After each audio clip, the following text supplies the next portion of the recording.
નમસ્કાર. સંત અને સત્સંગ જેના હૃદયમાં ઈશ્વરનું અધિષ્ઠાન હોય તેના મન બુદ્ધિ પવિત્ર રહે. તેથી તેની વાણીથી સૌ આરામ અનુભવે છે. જેનું જીવન સૌને માટે વિશ્રામધામ જેવું લાગે તેવા આત્માને સંત કહેવાય. કોઈપણ પરિસ્થિતિમાં તેની જીવનકલા સૌને આકર્ષે છે. આવા સંતોનો સહવાસ અનોખો હોય છે. જેમ પારસમણી લોઢાને સોનું બનાવે તેમ સંતોનો સહવાસ જીવનને સોનેરી બનાવે.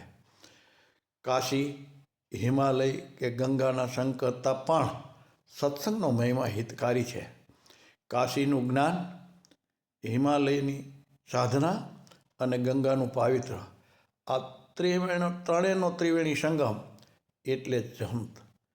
તીર્થોનું ફળ લાંબા સમયે મળે, જ્યારે સત્સંગ જો લેશ માત્ર જીવનમાં ઉતરે તો તુરત ફળ આપે છે. કલ્પવૃક્ષ ઈચ્છાઓ પૂરી કરે છે, જ્યારે સંત કામનાઓ ઓછી કરવાનું શીખવે છે.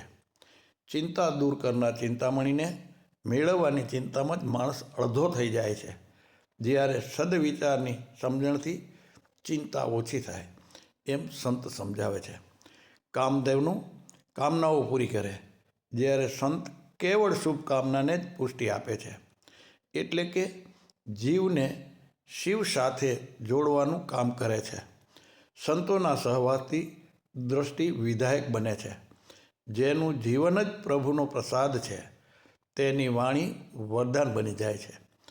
તીર્થને પણ પાવન કરવાની ક્ષમતા સંત ધરાવે છે, અને એવા સંતને જ ખરો સંત કહેવાય.